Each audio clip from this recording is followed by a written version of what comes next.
Amados hermanos, me acompañan por favor en oración. Santo Padre, agradecidos estamos de abrir tu bendita palabra esta mañana y queremos, Señor, que tu Espíritu ilumine nuestro entendimiento, que desafíe nuestro corazón y que hable a aquellos que todavía necesitan conocer de manera personal al Mesías. Te lo suplico en el nombre de tu Hijo Jesús. Amén. La lectura que acabamos de escuchar, mis amados hermanos, es una fascinante narración de la obra de nuestro Señor Jesucristo. Y me hace pensar en una experiencia que lo viví nada más hace poco. Se siente bien viajar con privilegio y autoridad especial. Y digo esto porque en uno de los 4 viajes que hice recientemente en este año, tuve acceso al grupo VIP. Creo que todos conocemos esa palabrita que nace del inglés, gente muy importante. El amigo con el que viajaba mostraba una tarjeta exclusiva y nos dejaban ingreso a la sala de espera con comida especial y con todo lo que deseabas comer. También no tenías que hacer fila y esperar a tu grupo para entrar al avión. Nada más te presentabas y pasabas. A la hora de entregar nuestro equipaje, nos permitían hasta 3 maletas grandes sin ningún costo añadido a ello. Y en los asientos tenías acceso a los asientos más espaciosos. Cuando llegaba a los aeropuertos, nada más me acercaba a mi amigo, les decía a ellos, estoy con él por si acaso, y él afirmaba, él está conmigo. En mi último viaje vine solo, no había tarjeta, no había mi amigo. Fui detenido en largas filas. En los asientos me estrujaron en medio de 2 personas y tuve que pagar extra por una maleta que llevaba. Sin mi amigo y la tarjeta, volví a ser un humano más en el montón. Saben, mis amados, Lucas nos dice aquí que el Mesías ha llegado en el tiempo preciso y señalado por Dios para que la gente sea librada del montón. En Mateo, la llegada del Mesías y su ministerio se compara con la llegada de una gran luz en medio de aquellos que están en tinieblas y en el valle de sombra de muerte. Mateo dice, el pueblo sentado en tinieblas vio gran luz y a los asentados en región de sombra de muerte les resplandeció. Con razón que el Señor Jesucristo es llamado Emmanuel, que significa Dios con nosotros. El versículo que da comienzo a la actividad ministerial del Señor Jesucristo los vemos en los versículos 14 y 15 y dice, y Jesús volvió en el poder del Espíritu a Galilea y se difundió su fama por toda la tierra de alrededor. Y enseñaba en las sinagogas de ellos y era glorificado por todos. La frase clave aquí es que Él va o Él viene en el poder del Espíritu. Aquí nos habla de la calidad de su persona que es espiritual por la manera como se conduce. El propósito de su persona es espiritual porque su mirada está fija en lo celestial. La dependencia de su persona es espiritual porque su fuente de vida es permanentemente con lo celestial. Su poder en su persona es espiritual. Miren su conexión permanente también con lo celestial. Todo esto le pone al Mesías en una posición de autoridad. ¿Y qué clase de autoridad será eso? ¿Sobre qué? Quiero resumir esta parte diciendo que la autoridad de su persona es espiritual. Saben, mis amados, Dios ha diseñado, Dios ha dispuesto que el Mesías sea el prototipo de una vida en plena conexión con la fuente de vida. Y esa fuente de vida es de orden espiritual. La clave del arreglo para esta vida que ha sido puesta bajo sujeción del pecado y el príncipe de la potestad del aire, que es el demonio, es tratar el tema espiritual como el primer orden para poder nosotros tener esta vida terrenal y luego ir a la eternidad con logros direccionados a esa verticalidad del orden espiritual. Y esto es lo que vamos a ver a continuación. Diferentes dimensiones en la vida del Mesías sobre las cuales Él tiene autoridad. Y la primera dimensión que vemos aquí es que Él tiene autoridad sobre el mundo en pecado. ¿No les gustaría ir en esta vida con alguien que tiene autoridad absoluta? Es como ir con ese amigo que tiene VIP, que tiene el acceso a toda la fuente de lo que uno necesita. La primera manifestación de la autoridad del Mesías aquí es que Él tiene autoridad absoluta sobre el mundo en pecado. Versículos del 16 al 30 ya lo hemos leído. En primer lugar, vamos a ver cómo se manifiesta esta autoridad sobre el mundo en pecado. En el versículo 15, notamos que dice que cuando Él se presentó a predicar ese día, que era glorificado por todos. En otras palabras, fue recibido con mucho entusiasmo. En ese culto especial, tendrían al predicador que todos desearían tener en sus iglesias. Pero Él está ahí en Nazaret, ese pequeño pueblo de Nazaret. Y dice que se difundió su fama por toda la tierra alrededor. Esta gente a la cual Él venía le conocían a Él. Y esta gente conocía su Biblia. Bueno, en ese tiempo conocían partes del Antiguo Testamento y todo lo que tenía a disposición, ¿no? Y seguro sentían grande orgullo que tenían al más famoso predicador del momento en casa. Y más que eso, era de casa. De pronto todo cambia cuando el invitado especial, dice 9 palabras. Y esas 9 palabras lo vemos en el versículo 21. Hoy se ha cumplido esta escritura delante de vosotros. Lo que ha leído es Isaías 61, versículos 1 y 2, y no leyó la parte final del versículo 2. Él estaba clamando en ese mismo momento que a aquel al que habían estado esperando, o sea, al Salvador, al Mesías, Él estaba allí cumpliendo las promesas de Dios. Él los estaba hablando. ¡Wow! Tremenda, inigualable privilegio que esta pequeña comunidad en esta parte del mundo está siendo receptora de la presencia física del Salvador del mundo. No fue a Roma, no fue al Cusco, no fue a Babilonia. Salió de Belén y habitó en Nazaret y ahora está de vuelta en Nazaret. Ahora está demostrando lo que Él es, lo que el Padre le envió a hacer. ¿La gente estaba lista para recibir su actividad ministerial? Parece que no. Y vamos a ver que efectivamente no estaban listos, no estaban dispuestos. Ellos le dicen, retrocede, maestro.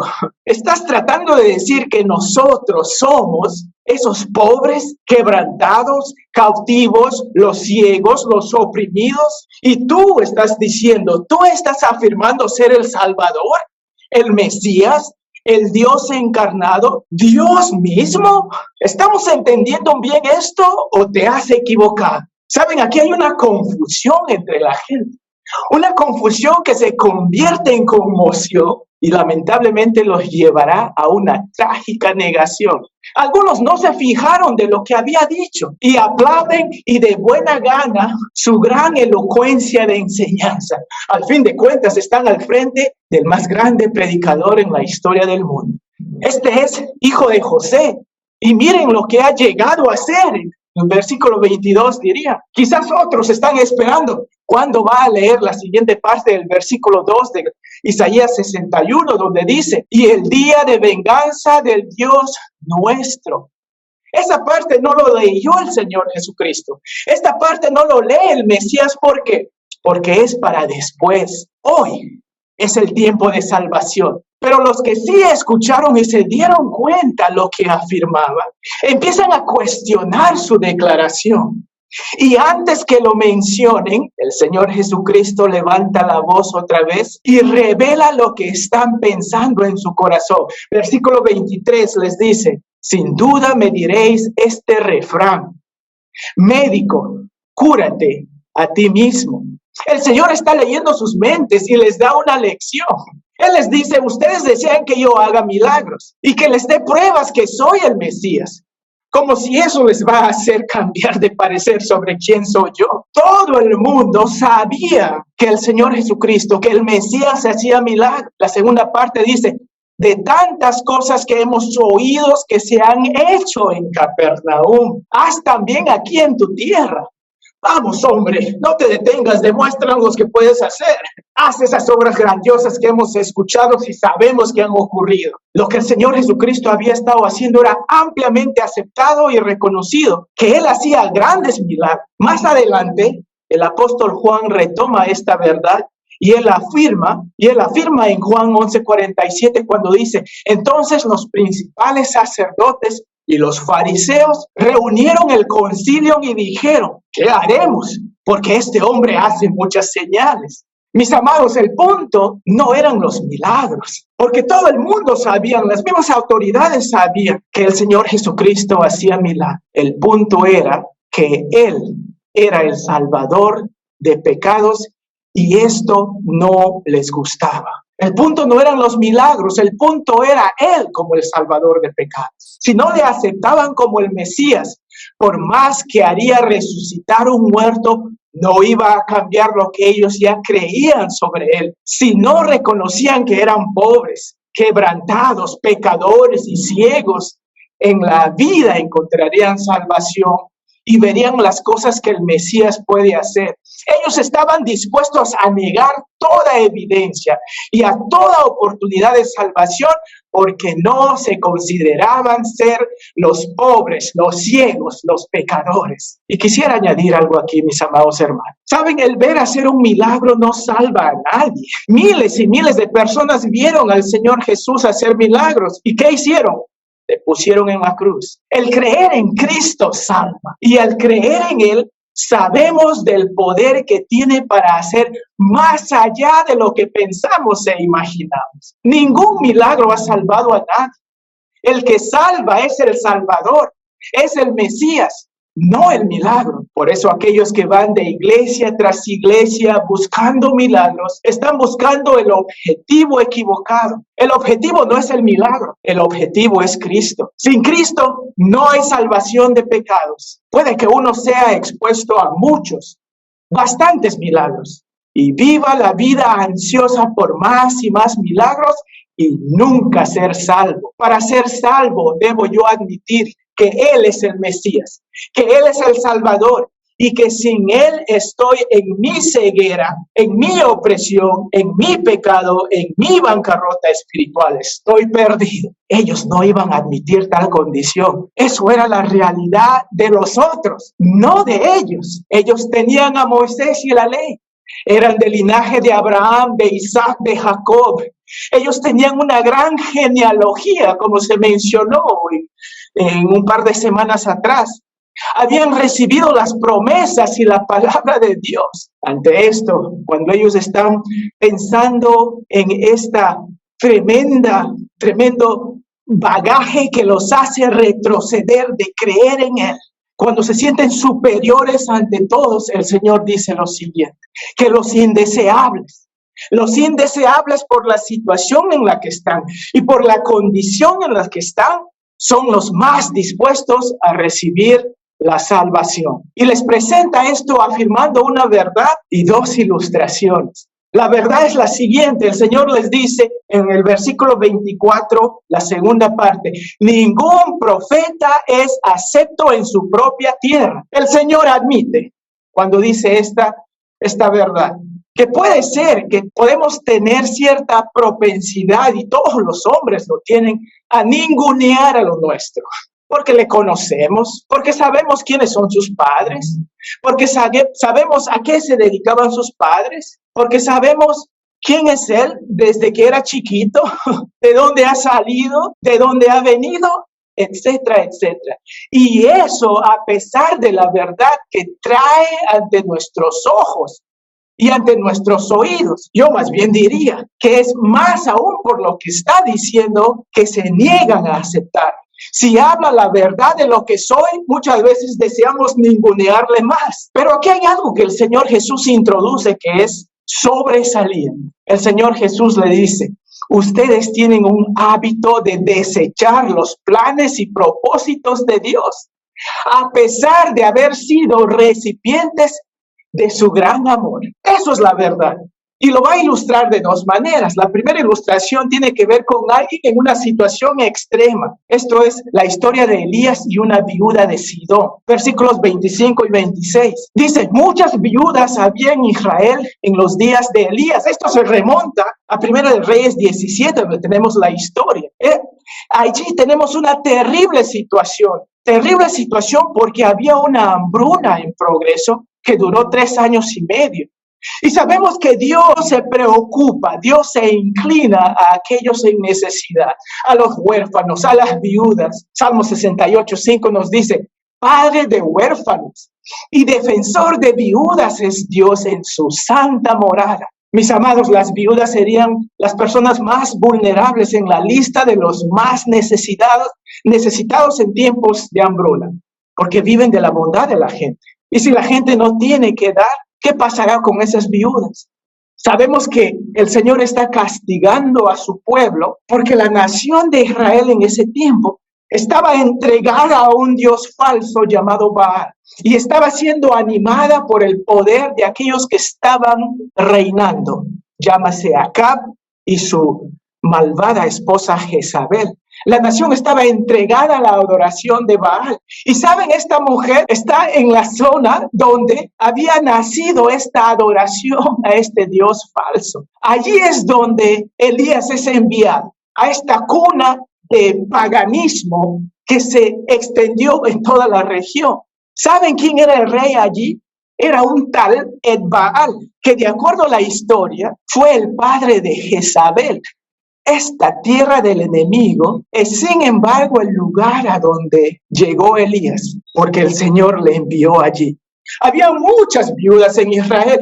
¿Por qué ir a Sidón?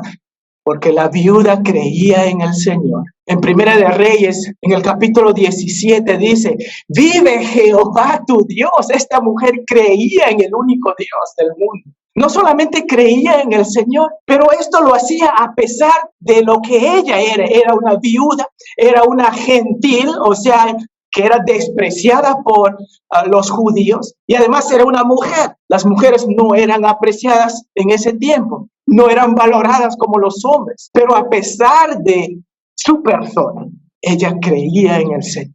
Pero en cuanto a su situación, ella creía en el Señor a pesar de lo que tenía. Fíjense, el hombre de Dios, o sea, Elías, llega y le pide agua y le pide que le dé lo único que ella tenía para comer, para ella y para su hijo. Imagínense, agua, comida, hijo, yo, hombre de Dios. Ella pensó de esa manera, ¿no? Agua, hijo, comida, yo, hombre de Dios. ¿Qué hubieran hecho los de Nazaret? Seguro le hubieran dicho, es todo lo que tenemos, ve a buscar en otro lugar, no te queremos aquí. Los de Nazaret hubieran dicho, demuéstranos que eres un hombre de Dios. Pero ¿qué hizo la viuda gentil en Sidón? Ella creyó estando en su triste condición. ¿Y saben qué? La comida no faltó. Así es con nuestra vida espiritual, mis amados. Es abundante cuando sabemos que no tenemos nada y Él lo tiene todo. Dios salva a los pobres, a los ciegos, a los quebrantados, a los que aceptan su situación. Esa es la primera ilustración. La segunda ilustración en el versículo 27 nos habla de Eliseo y el leproso. Eso está en Segunda de Reyes, capítulo 5. Y muchos leprosos había en Israel en tiempo del profeta Eliseo. Un leproso está en una condición terrible, una condición despreciable. Era tal así la condición de un leproso que ellos tenían que vivir fuera de la ciudad y cuando se acercaban a alguien tenían que gritar, leproso, leproso, leproso. Fíjense que Naamán era un soldado enemigo. Estos soldados solían atacar a Israel, al pueblo de Dios, y los llevaban presos. Este soldado sirio es un gentil que vive en un país enemigo de Israel. Y como ya lo dije, era leproso, era inmundo. Si hubiera estado en Israel, hubiera estado separado del pueblo. Y si se acercaba a alguien, tenían que gritar, inmundo, inmundo, o sea, leproso. Pero ¿por qué Eliseo iría a sanar a Naamán, el leproso? ¿Saben por qué? Porque él creyó en el único Dios que podía sanar. Y él escuchó, no escuchó una tremenda prédica, escuchó unas cuantas palabras de una de sus sirvientas en su casa que era de Israel. Y esta chiquita de unos 12 o 15 años le dijo, yo creo en Jehová Dios, el único Dios de este mundo, que Él te puede sanar. Y esa gran prédica le transformó a Naamán y él creyó en este único Dios. Y contra todo sentido común, cuando a él se lo pide meterse 7 veces en un río que es considerado sucio, porque él mismo dice, en mi propia tierra tengo mejores ríos, ¿por qué tendría que meterme? No solo una vez, sino 7 veces. Él creyó en el único Dios, pero él también creyó en contra de su sentido común. Él creyó y se humilló a la palabra de Dios. Pudo haberse resistido a lo absurdo del mandato, meterse 7 veces. Al final de cuentas, era un soldado de jerarquía. ¿Por qué humillarse a tal punto? ¿Y cómo saber si seré sano? Diría él. Pues la única forma es obedeciendo. Y él diría, no puedo hacer nada más por mi cuenta. Me entrego totalmente a lo que Dios dice. ¿Cómo sabemos que somos salvos tú y yo? Solamente cuando nos entregamos al Mesías, creyendo en Él como el Salvador, como el enviado de Dios. Naamán estaba dispuesto a hacer lo que la gente en Nazaret no lo hizo. Ante esto, la gente ha venido escuchando y ha escuchado suficiente. Una viuda de la tierra de Baal es mejor que nosotros, dirían ellos, y encima tiene la audacia de señalarnos a un leproso que es enemigo de la nación, es mejor que nosotros. Con eso en el versículo 28 dice, todos en la sinagoga se llenaron de ira y levantándose le echaron fuera de la ciudad y la llevaron hasta la cumbre del monte sobre el cual estaba edificada la ciudad de ellos para despeñarle. Querían lanzarlo para que muera.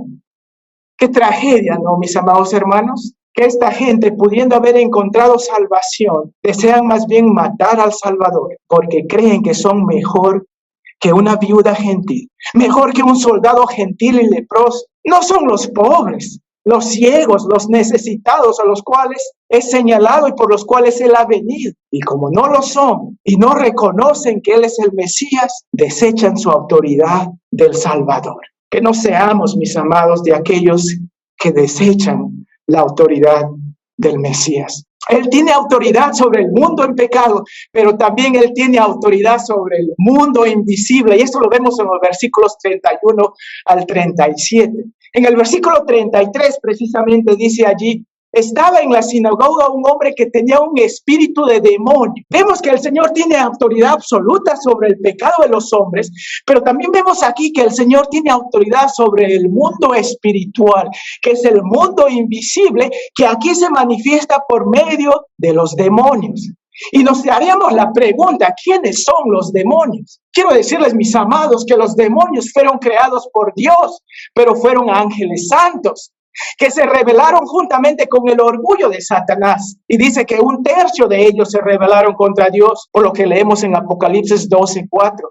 Son eternos y son no redimibles. Por lo tanto, son malvados, empedernidos, que se oponen a toda costa a los planes, a la promesa y a la palabra de Dios. Por su rebelión fueron separados del cielo y lanzados a las esferas inferiores, que incluye el mundo en el que vivimos. Pablo dice por esto en Efesios 2, del 1 al 2. Él os dio vida a vosotros cuando estabais muertos en vuestros delitos y pecados, en los cuales anduvisteis en otro tiempo, siguiendo la corriente de este mundo, conforme al príncipe de la potestad del aire, el espíritu que ahora opera en los hijos de desobediencia.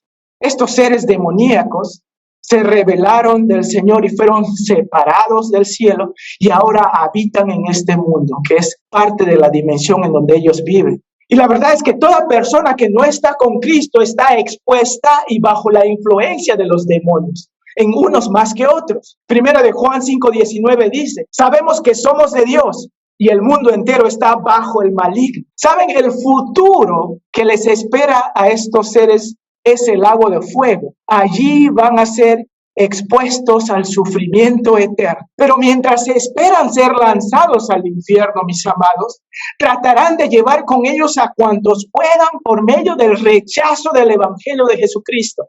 Dice Pablo en 2 Corintios 4, versículos 3 y 4, pero si nuestro evangelio está encubierto, entre los que se pierden está encubierto, en los cuales el Dios de este siglo cegó el entendimiento de los incrédulos, para que no les resplandezca la luz del evangelio de la gloria de Cristo, el cual es la imagen de Dios. El demonio es el que está oponiéndose para que la gente crea. No es que ellos están decidiendo personalmente. El demonio tiene actividad constante sobre esto. Con la presencia del Mesías, vamos a ver que el Mesías hace aflorar la naturaleza encubierta del ministerio de los demonios en este mundo. Es como cuando uno se expone a un magnetómetro. El magnetómetro revela la presencia de metales. Cuando el magnetómetro es cercano a una parte metálica, empieza a sonar pi, pi, pi, pi. Cuando el Señor Jesucristo hace su presencia, cuando el Mesías hace su presencia, hay un pi, pi, pi, pi en toda esa zona que hace aflorar la presencia de los demonios. Esto literalmente hace gritar a los demonios que solitos se dan a conocer. Esto se manifestó particularmente con la posesión demoníaca de una persona. Y esto lo vemos en el versículo 34. Dice, déjanos. ¿Qué tienes con nosotros, Jesús Nazareno? Habla el demonio. Has venido para destruirnos. Yo te conozco quién eres, el Santo de Dios. Y más adelante, si leeríamos el versículo 41, también salían demonios de muchos dando voces y diciendo, tú eres el Hijo de Dios. Pero él los reprendía y no les dejaba hablar porque sabían que era el Cristo. Saben, mis amados, la posesión demoníaca no es la única forma en la que el diablo se presenta. Es una de las formas en la que él opera. En cuanto a las personas, es quizás la forma más destructiva porque supone un control activo del individuo y no pasivo o indirecto como es la forma más común como se manifiesta. Permítame decirles, la obra más común del trabajo encubierto del demonio es dejándose ver como un ángel de luz. Pablo lo afirma en 2 Corintios 11:14. Y no es maravilla, porque el mismo Satanás se disfraza como ángel de luz. En otras palabras, mis queridos hermanos, mis queridos oyentes, la obra de Satanás en esta vida no parece malicioso, ni mucho menos peligroso. Es más bien inofensivo y a veces tierno, es bonito, es atractivo. Uy, sabe rico. Huele rico. Es más, en las comidas, aquello que sabe y huele rico no necesariamente son lo mejor para ti. Y aquellos que son mejor para ti usualmente no huelen y no saben rico. Bueno, en fin, diría, suena hasta pegajoso, o sea, nos gusta. Y algunos dirían, tiene ritmo. Mis amados, la doctrina de aquel que se presenta como ángel de luz es finalmente una doctrina que tiene algo como esto. Haz lo que te parezca, cree lo que quieras, con tal que sea todo con amor. ¿Y quién se atrevería a cuestionar el amor?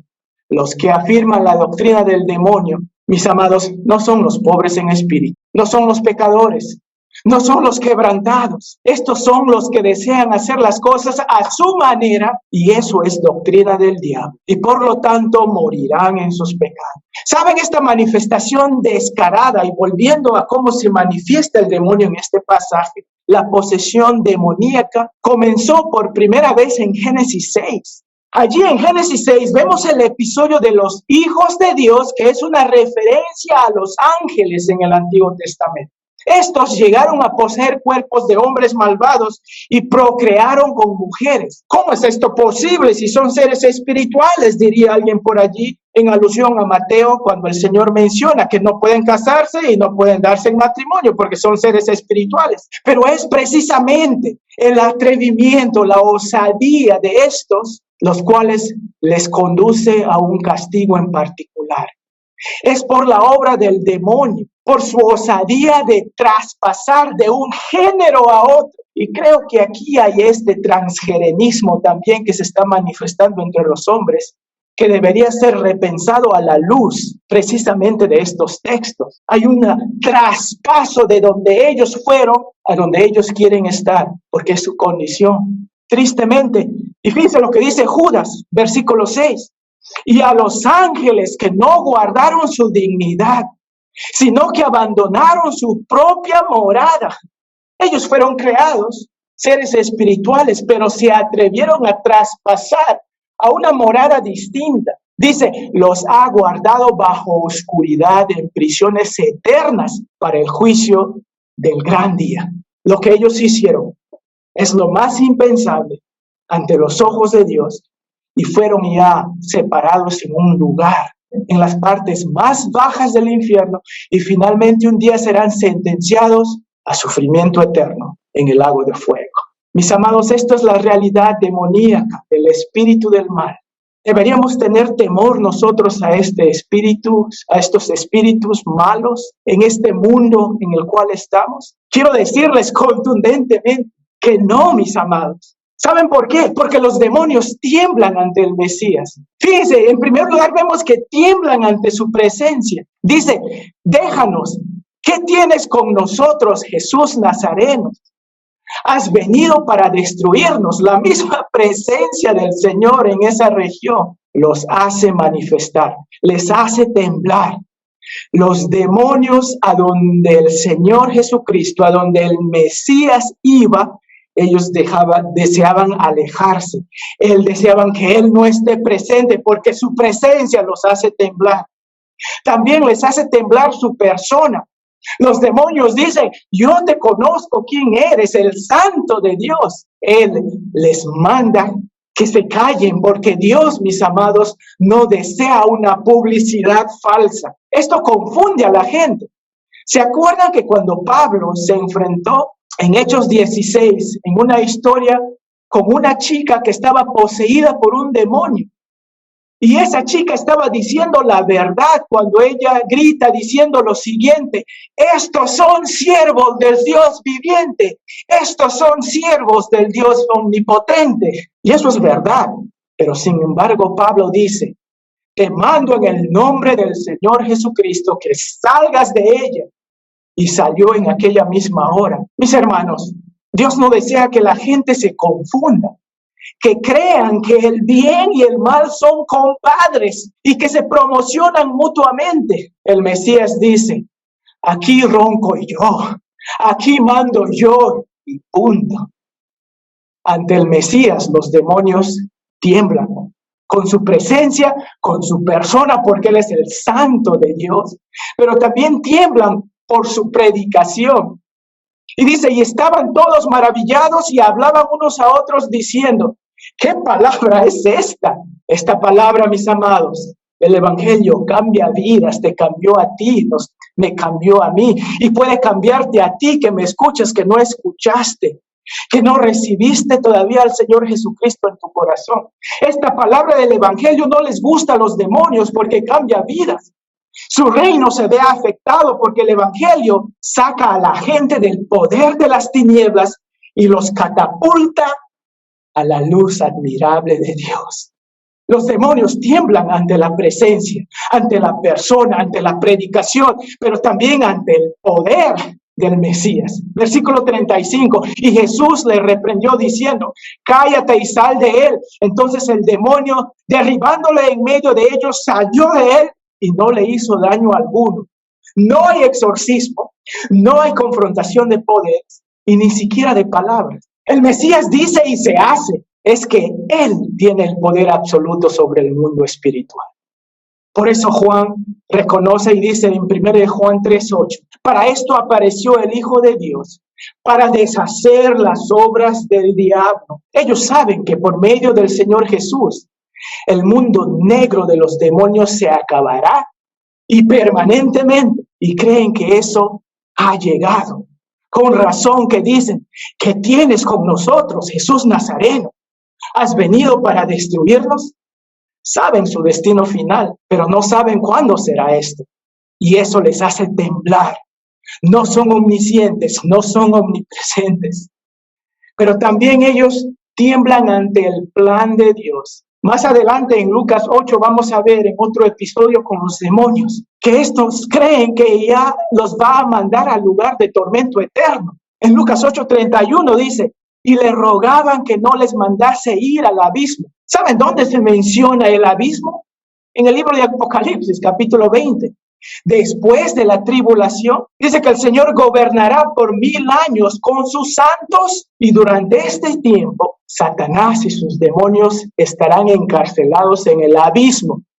Eso les da miedo porque saben que el fin se les acerca y el sufrimiento eterno está allí. La pregunta, ¿los creyentes deberíamos temer a los demonios? ¿Saben, mis amados? Nosotros los creyentes nos paramos en los hombros del Mesías y no debemos temer a los demonios. ¿Por qué?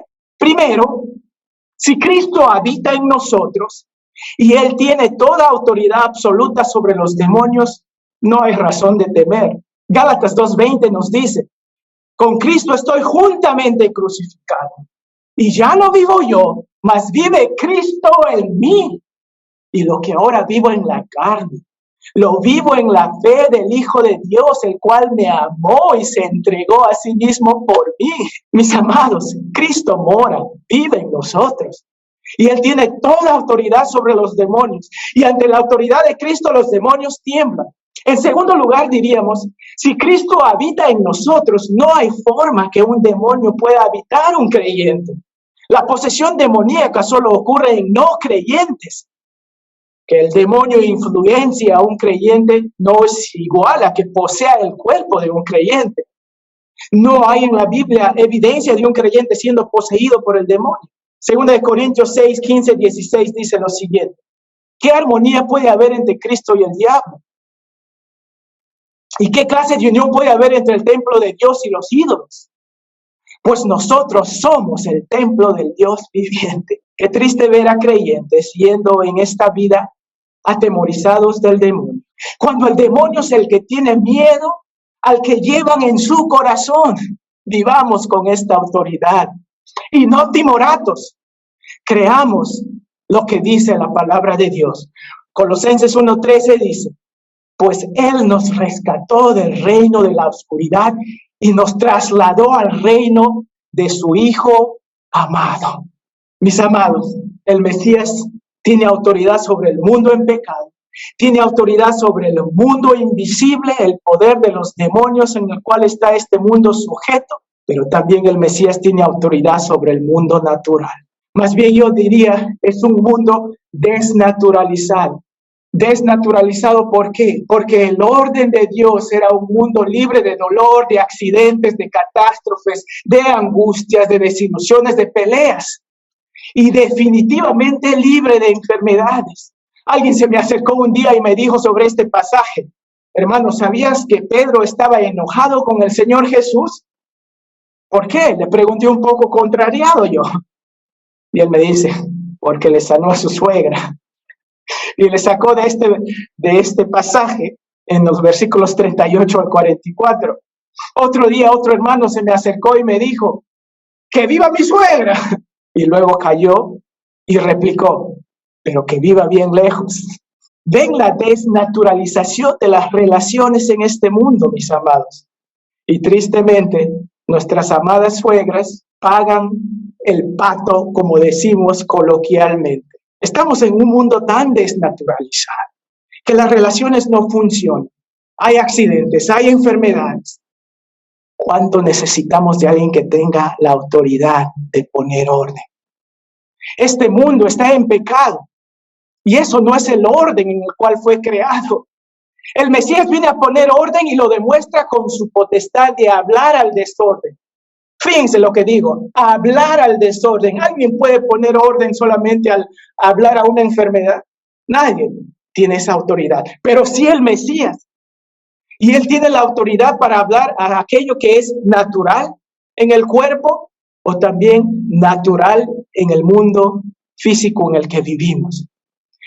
y las cosas vuelven a la normalidad. Varias cosas aquí de parte del Señor que nosotros podemos considerar. Bueno, de pasadita nada más vemos que Pedro, quien es considerado el primer papa, no era célibe, era casado. Tenía esposa y tenía una suegra que amaba y servía al Señor. Vemos aquí que el Señor Jesús tiene potestad sobre todas las enfermedades. Dice versículo 40, todos los que tenían enfermos de diversas enfermedades los traían a Él. Todas las enfermedades eran sanadas. Y también dice que Él tiene potestad sobre todos los enfermos. Lucas 6:19 dice, y toda la gente procuraba tocarle porque poder salía de Él y sanaba a todos. Él sana todas las enfermedades, Él sana a todos los enfermos, porque Él tiene potestad permanente para ordenar lo que sea, donde sea y como sea, y todo el tiempo, y la sanación es total. No hay rehabilitación, y eso es que cuando sanaba, Él sanaba instantáneamente, ya sea con una palabra o con un toque. No hay sanación progresiva como usualmente vemos en muchos contextos en estos tiempos. Y alguien diría, ¿pero qué de Marcos 8, de los versículos 22 al 26? Ahí parece que hay dos toques de la persona al cual el Señor es sanado. Bueno, lo que está ocurriendo allí es que precisamente el Señor viene a este hombre que es ciego y le pone los brazos, y mientras él pone los brazos, le preguntas, ¿cómo ves? Y él está sobando en su mano la saliva que estaba preparando para sanarle. Le dice, le toca y le dice, ¿cómo ves? Y el hombre le dice, veo hombres como árboles. Y a esa respuesta el Señor le pone la saliva en los ojos y le sana al hombre. Eso no es una sanación progresiva, es una manifestación de reconocer la forma como está siendo usado la palabra tocar allí. En fin, sabemos que el Mesías es el añorado. El Señor Jesús es el añorado Mesías por lo que se dice en Isaías 61. Que Él venía por los pobres, por los quebrantados, por los cautivos, por los ciegos, por los oprimidos. En otras palabras, Él es el prototipo de sanador sin igual. No hay y no habrá otro como Él, porque Él es el Mesías. Desde la milagrosa creación hasta la llegada del Mesías, no hubo tantos milagros como el Señor Jesucristo lo hizo. Tal es así que Juan dice que si podíamos escribir todo lo que hice, no habría una biblioteca suficiente para que cubra todas esas obras que hizo. ¿Saben? Los episodios milagrosos con Moisés, con Elías y con Eliseo son esporádicos en comparación con lo que hizo Jesús. Y también vemos el mismo patrón de Jesús con los milagros por medio de los apóstoles. Ellos hicieron milagros, pero no como el Señor lo hizo. Es un evento único. ¿Por qué? Porque el Mesías está demostrando que viene con la autoridad de Dios. Es más, hubo un tiempo cuando los mismos apóstoles ya no podían sanar. ¿Se acuerdan de Epafrodito? Estaba enfermo, casi muere. Timoteo tenía un malestar estomacal, no lo podían sanar. Trófimo estaba enfermo. Y el mismo Pablo tenía problemas, dicen, de la vista. Y algunos señalan que el aguijón de la carne que él menciona era una enfermedad crónica. La explosión de milagros que vemos con el Señor Jesús es inigualable, solo se compara a la creación. Pero hay otro evento en la Biblia donde se verán milagros de esa manera, y eso es a su segunda venida, que empezaría con el rapto. Saben, mis amados, lo que el Mesías hizo en su primera venida es solo un anticipo de lo que será la realidad constante del creyente en el cielo. No más llanto, no más dolor, no más enfermos, no más muertes. Lo que demostró en su primera venida es para demostrar su autoridad absoluta sobre todas las cosas. ¿Deberíamos esperar su segunda venida para ser sanados entonces? Yo les diría que sí, porque esa sanación sí será permanente. Mientras tanto, nos sujetamos a su divina voluntad. Si nos sana, es solo una prolongación corta de la vida antes de ir al cielo. Si es el cielo lo que tú y yo estamos esperando y estamos deteniendo con la sanación, mejor no detenerlo. Mejor vayámonos yo a la presencia del Señor. Saben, mis queridos hermanos, el objetivo de esta vida no es la sanación. El objetivo es el Señor Jesucristo. El objetivo es el Mesías. Y lo que Él desea debe ser nuestro gran deseo. Si me sana, que sea para su gloria. Si no me sana, que sea para su gloria. Y todos los creyentes en Cristo, el mismo apóstol afirma esto cuando él dice, sea que vivamos o sea que muramos, somos del Señor. El objetivo de esta vida, mis amados, es la obediencia y la dependencia en el Mesías. Oremos por la sanación de los hermanos, claro, aquellos que están enfermos y con mucho dolor. Y pidamos con fe que Él tiene el control. Pero si creemos que su voluntad siempre será la sanación de todos y de cada uno, estamos equivocados, mis hermanos. Y peor aún cuando algunos señalan que una sanación no ocurre porque la gente no tiene fe. Creo que muchos desearíamos sanar a todos, pero no es nuestra potestad, es potestad de Dios. Y oremos para que sea así. Hubo un hermano, un pastor que escuché que tenía un cáncer terminal. Fielmente había servido al Señor toda su vida y le preguntaron, hermano, ¿puedo orar por tu sanación? Y él dijo, por favor, hermano, ora por mi sanación. Pero también recuerda esto, que el mismo Señor que me puede sanar pudo haber detenido el cáncer en mi vida a sus comienzos. Que se haga la voluntad de Dios. Saben, mis hermanos, antes que la sanación, Dios desea que con humildad fijemos nuestra mirada en Él. Que con sanación o sin sanación, Él sea glorificado. Seguro alguien apelará a Isaías 53, cuando dice que llevó Él nuestras enfermedades, cuando Él entregó su vida por nosotros. Y también dice ahí que por su llaga fuimos nosotros curados. Y algunos aducen de que efectivamente tenemos la autoridad y debemos nosotros reclamar, porque dice que Él llevó nuestras enfermedades, porque dice que por sus llagas fuimos curados. Mis amados, si esto significa una garantía para demandar sanidad, deberíamos ir más atrás y decir que no deberíamos enfermarnos porque en la cruz se eliminó todo eso. Pero eso es contrario a nuestra realidad. En este arreglo antes de su segunda venida, la sanidad no es para nosotros demandar, sino para pedir a Él que se glorifique en lo que Él desee. El Mesías tiene autoridad sobre el mundo en pecado. Él tiene autoridad sobre el mundo invisible. Él tiene autoridad sobre el mundo natural, el mundo de las enfermedades, de los accidentes, del odio, del dolor y todo lo demás. En otras palabras, Él tiene autoridad absoluta sobre todo. Aún la misma eternidad. Su autoridad no es deseo de su persona, es una realidad de su posición, porque Él es el prometido Mesías, Él es el esperado Mesías. Él no está peleándose con otro por la autoridad, Él no está compitiendo por la autoridad con otro, y no está preocupado que se va a acabar su autoridad, como de ese capataz que no estaba recibiendo respeto como jefe. Así que decidió colgar en la puerta de su oficina una placa que decía, yo ronco aquí. O sea, yo tengo autoridad en este lugar. Ese mismo día, por la tarde, alguien añadió una nota en la puerta que decía, tu esposa llamó, quiere que le devuelva su placa. Esto me hace recordar que nosotros, al sujetarnos a la autoridad del Mesías, tenemos el pase VIP de esta vida. Y no como la gente muy importante, que significa VIP, sino más bien con la gente muy impotente. Y a no ser que reconozcamos nuestra impotencia, no podemos nosotros reconocer y vivir bajo esa autoridad. Qué gran privilegio es andar con un estatus y acceso VIP, de ser gente muy impotente, pero teniendo la autoridad del Mesías. A esta clase de gente el Mesías le da acceso especial y permanente en esta vida y en la eternidad.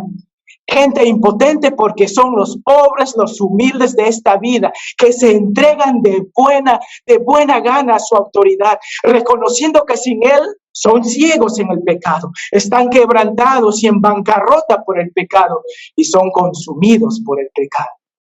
Mis amados, la verdad es que un día todos se doblarán ante la autoridad del Mesías, quieran o no. Pablo dice en Romanos 14:11, porque escrito está, vivo yo, dice el Señor, ante mí se doblará toda rodilla y toda lengua confesará a Dios. Esto ante nuestro Mesías, el Señor Jesucristo, es lo que vemos, porque el Señor Jesucristo con su sacrificio selló eso. Dios le consideró la autoridad absoluta. Por eso Pablo también dice, para que en el nombre de Jesús se doble toda rodilla de los que están en los cielos y en la tierra y debajo de la tierra, y toda lengua confiese que Jesucristo es el Señor, para la gloria de Dios Padre. Mis amados, en esta vida todos estamos bajo autoridad. Y si mi autoridad no es Dios, entonces estoy bajo la autoridad de aquel que le está haciendo la contra a Dios. Y a veces me pregunto, ¿por qué no funciona mi matrimonio? ¿Por qué no me obedecen mis hijos? ¿Por qué todo me va mal? Porque no estamos bajo la autoridad de Dios. La pregunta es, ¿estoy bajo la autoridad que da vida o bajo la autoridad que mata? La autoridad que mata tiene cualidades como esta: roba, destruye y mata. Juan 10:10 dice, el ladrón no viene sino para hurtar y matar y destruir. Yo he venido para que tengan vida y para que la tengan en abundancia. Déjame decirte otra cosa, mi amado hermano, querido oyente. Solo hay una autoridad que se sobrepone a la otra. La autoridad de Dios en el Mesías, nuestro Señor Jesús.